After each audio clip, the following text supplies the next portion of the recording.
Sacred Witness. A True History of the Night Mother.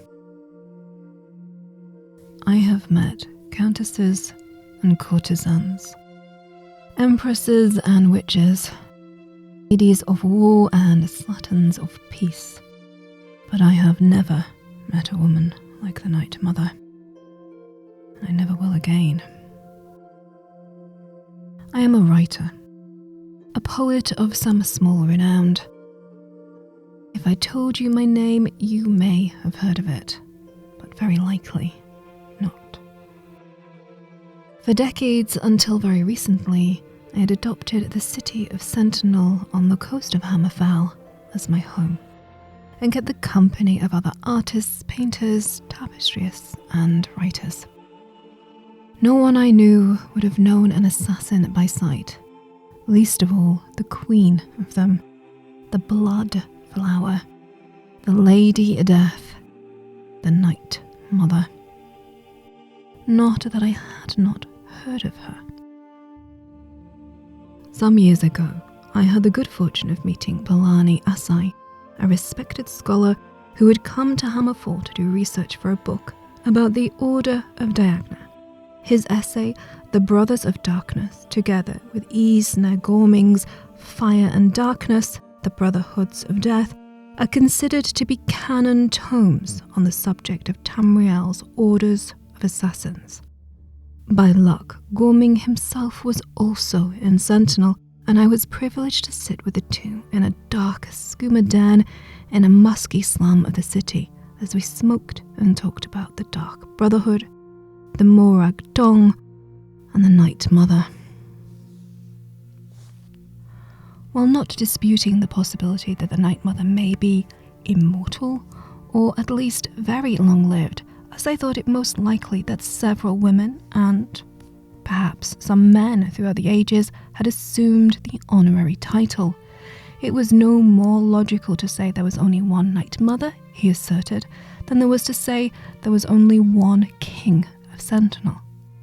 Gorming argued that there never was a Night Mother, at least no human one. The Night Mother was a Mephala herself, whom the Brotherhood revered second only to Sithis.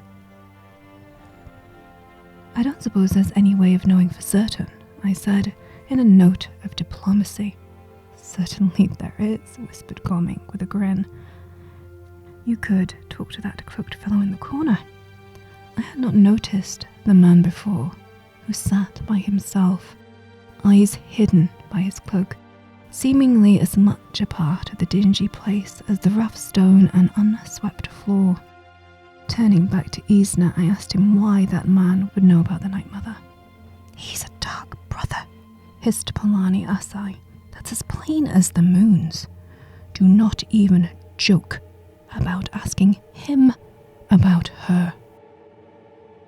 We moved on to other arguments about the Morag Tong and the Brotherhood, but I never forgot the image of that lone man, looking at nothing and everything in the corner of the dirty room, with fumes of skooma smoke floating around him like ghosts. When I saw him weeks later on the streets of Sentinel, I followed him. Yes, I followed him. The reader may reasonably ask why and how, and I do not blame you for that. How was simply a question of knowing my city as well as I do. I'm not a thief, not particularly sure-footed or quiet, but I know the alleys and streets of Sentinel intimately from decades worth of ambling. I know which bridges crack, which buildings cast long irregular shadows, the intervals at which the native birds begin their ululations of their evening songs.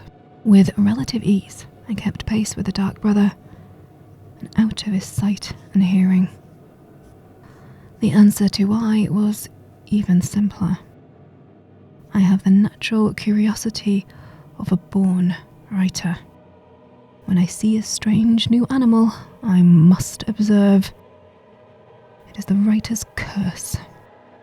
I trailed the cloakman deeper into the city, down an alleyway so narrow it was scarcely a crack between two tenements, past a crooked fence, and suddenly, miraculously, I was in a place I had never seen before. A little courtyard cemetery with a dozen old, half-rotted wooden tombstones. None of the surrounding buildings had windows that faced it, so no one knew this miniature necropolis existed. No one except the 6 men and 1 woman standing in it. And me. The woman saw me immediately and gestured for me to come closer. I could have run, but no, I couldn't have.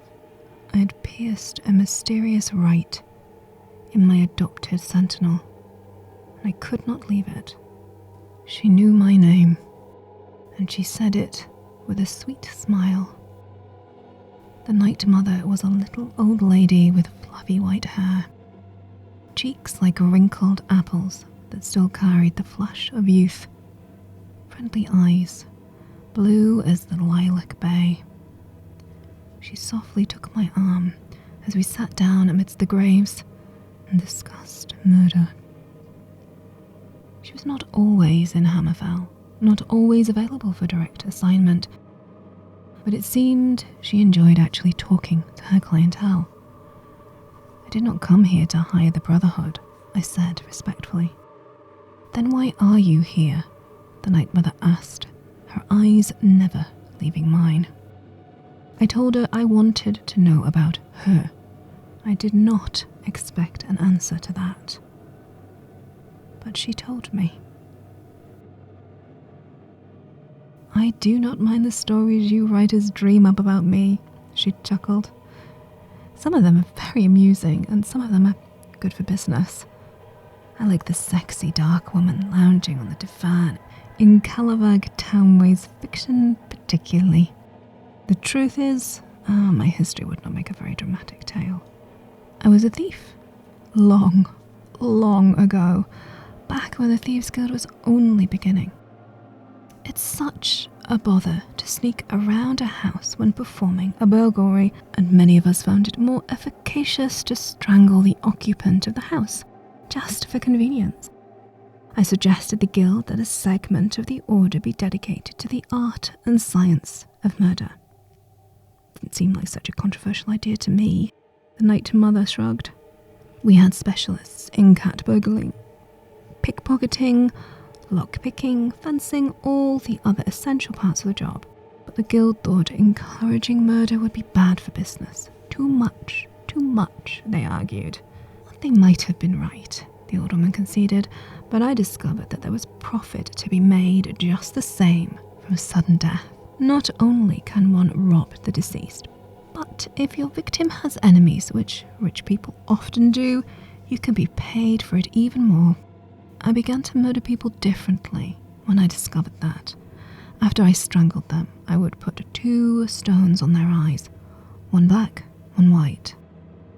Why? I asked. It was sort of a calling card of mine. I mean, you're a writer. Don't you want your name on your book? I couldn't use my name, but I wanted potential clients to know me and my work. I don't do it anymore, there's no need, but at the time it was my signature. Word spread and, soon I had quite a successful business. And that became the Morag Tong? I asked. Oh, dear me, no, the Night Mother smiled. The Morag Tong were around long before my time. I mean, I know I'm old, but I'm not that old. I merely hired on some of their assassins when they began to fall apart after the murder of the last potentate. They did not want to be members of the Tong anymore, and since I was the only other murder syndicate of note, they just joined on. I phrased my next question carefully. Will you kill me now that you've told me all of this? She nodded sadly, letting out a little motherly sigh. You are such a nice, polite young man. I hate to end our acquaintanceship. I don't suppose you'd agree to a concession or two in exchange for your life, would you? To my everlasting shame. I did agree. I said I would say nothing about our meeting, which, as the reader can see, was a promise I eventually, years later, chose not to keep. Why have I endangered my life thus? Because of the promises I did keep. I helped the Night Mother and her brothers in acts too despicable, too bloody for me to set to paper. My hands quiver as I think about the people I betrayed.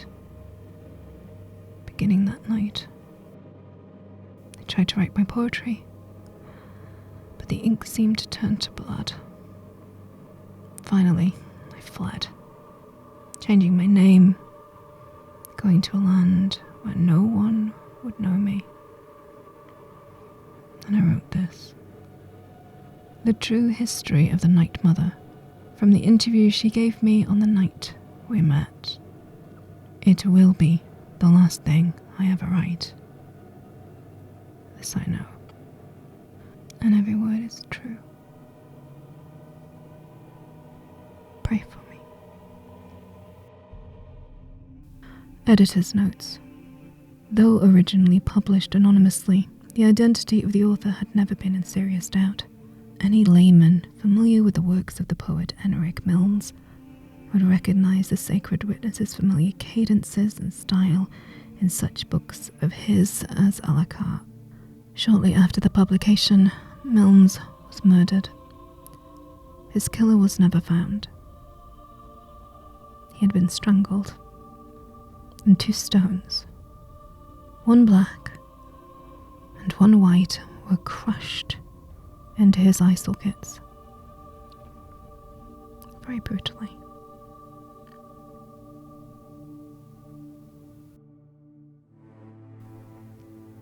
Thank you so much for listening. I hope you enjoyed my narration of The Sacred Witness.